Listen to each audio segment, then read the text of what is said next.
You can add wind physics to anything in Roblox Studio with the use of WindShake. And as shown in this example, we'll be applying wind to a 3D cloth. So let's start off by making the cloth model. And this process is really simple. All we basically need is a flat plane with an armature, but I'm also going to do some extra steps to give it more detail. And these steps are going to be optional. But anyways, let's start off by adding a plane mesh. So you just go to Shift A, then mesh, and then the plane. And then we can rotate it on the X by 90 degrees. And I'm going to make it a bit similar to the smartphone model, but not exactly the same. So I just scale it down like so, then go into the edit mode, and then add a lot of loop cuts on X and Z. And you can change the number of loop cuts by using the scroll wheel. Or you could also, while having the face mode selected right here, you could just select everything, then press on right click, and then on subdivide right here. And just add a number of cuts. And I'm just going to stick with the loop cut method. So now I'm going to select everything in the face mode again, press on right click and then shade smooth. Then I'm going to go to the object data properties tab and press on auto smooth on 55 degrees. And now I'm going to do an optional step, which is going to add folds to the cloth. And this is a step that you don't have to do.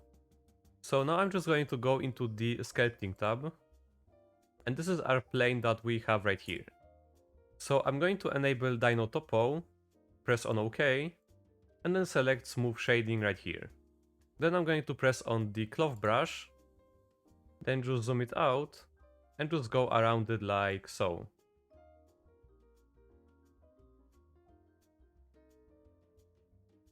So this is just going to add a little bit of folds.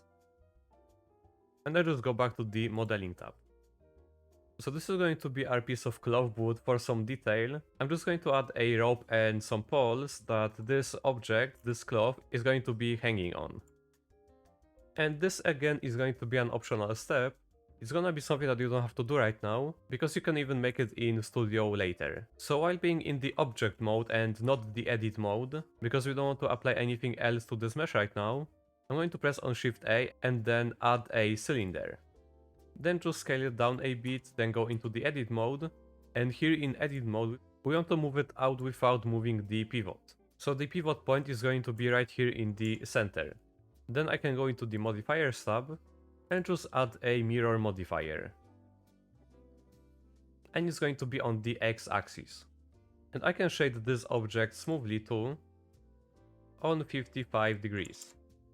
Then I'm just going to move it up and down.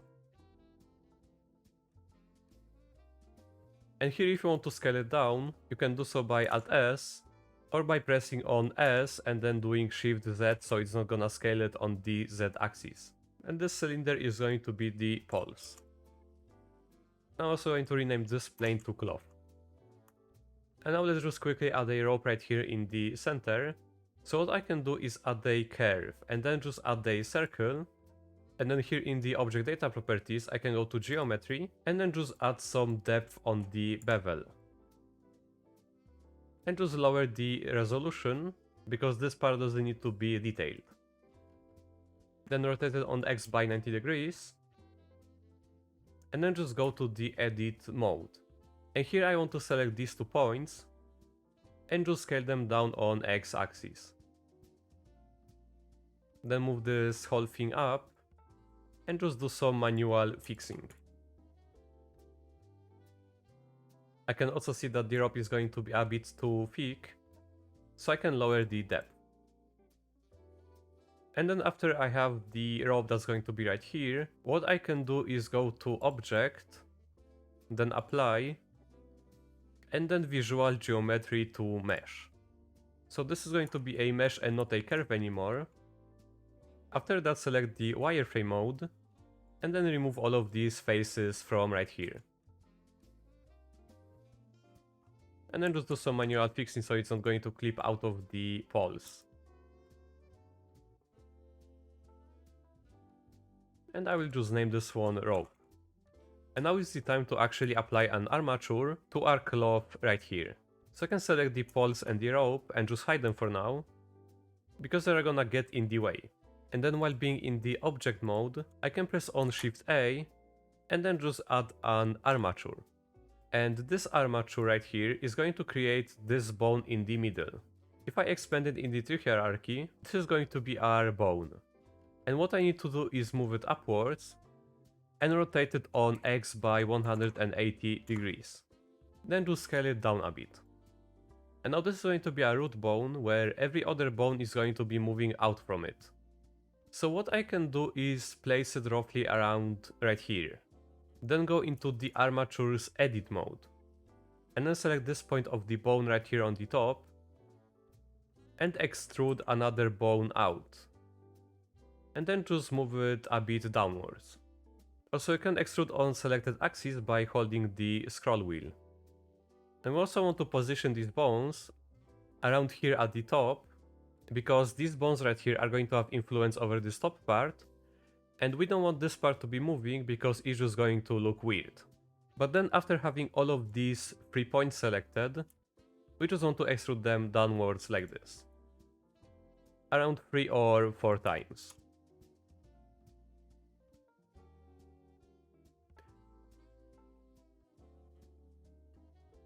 So it's just going to be something like this. And now this is going to be our armature.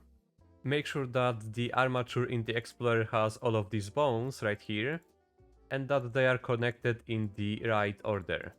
But then basically to apply the armature to the object, we want to select the object, then select the armature while holding Shift, and press on Ctrl P. This will allow us to parent the object to the armature, because if we select the armature first then the object, we aren't going to have the proper options. So again, we want to select the object then the armature, and then in the parent menu right here, we want to select the option to deform with the automatic weights. And now you can see that the cloth went under the armature object in the Explorer right here. And to see if this one applied properly, we can select the object and then go to the weight paint mode. And here you can already see some weight. And this one is probably from this bone right here. So what we can do is go to the object data properties, and here in the vertex groups, this is where we have the weight data of all of these bones. You can see that this bone right here has influence over this area.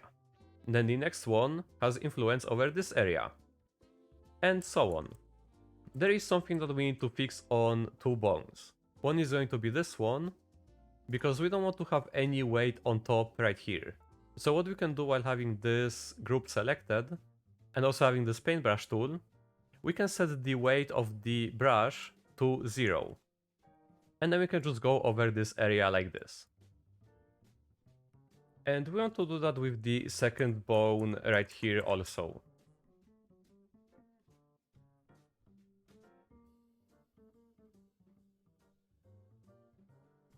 So now everything is basically just done correctly. So you can go back to the object mode and then just unhide everything. So you're going to have the poles, where I also forgot to apply the modifier, then the rope and the cloth. And now let's get to exporting the model. So we can just select everything by pressing on A, then going to File, Export, and we want to export it as an FBX. Then I'm just going to name this one Cloth Tutorial. And then in the export settings right here, we want to include the selected objects. Then you can change the scale to like 0.05 and change forward to Z. And you want to select the Apply Transforms option right here. And in the Geometry tab, we want to apply modifiers if we have any. And under the Armature, we want to select to only deform bones and do not add leaf bones. And under Bake Animations, we don't have anything, so we can just deselect this option. And then we just want to export this as FBX. And now let's go into Roblox Studio.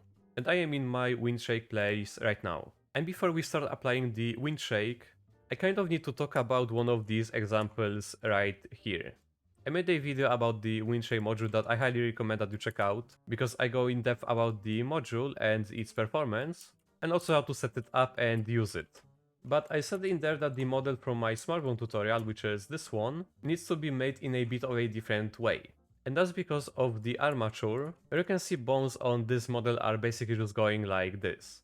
But from what I noticed and from what I tested, this actually gives a worse effect, Then for example, the armature being structured like this, like we just did in Blender. And I can also show it really quickly on this example right here, that has these bones going in like a tree order. So I'm just going to demonstrate that really quickly. And show you that this effect on the left is going to be way better than this one on the right. Here you can see how this cloth on the bottom is basically being really stiff. And I also forgot to remove the WindShake from the bones at the top. So this also gives you an example of why you don't want the top part to be moving. And this model I've already shown in my previous video. So the effect on the right is something that you basically just don't really want. But anyways, let's actually just get to uploading the model. And we do so by pressing on import 3D right here. And then after you select the model, you need to make sure that you have the armature right here. Because if you don't have the armature, that means you either didn't apply it, or just exported it wrong. But you can see that it has all of these bones that it had in Blender. And there is also the cloth that we'll need. But I don't need to upload this to Roblox, so I can just press on import.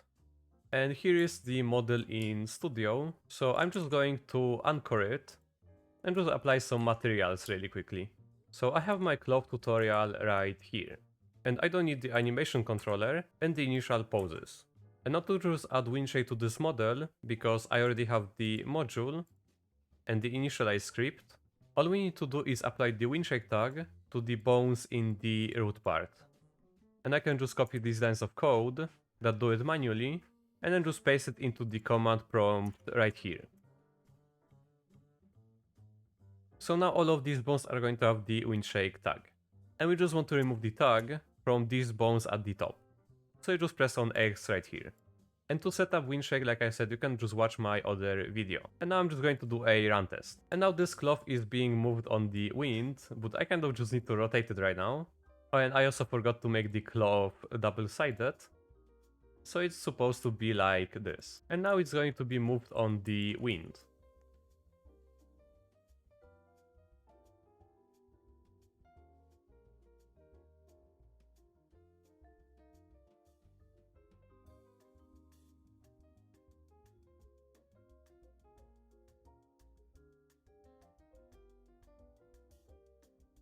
And unlike with Smartbone, you don't really have to do any other way painting because of how WindShake behaves. Where normally on a cloth like this one, in the tutorial where I was making this, I was showing how you need to paint this top section right here to not have any high weight. Because it will just create a lot of deformation where this top side isn't supposed to be moving.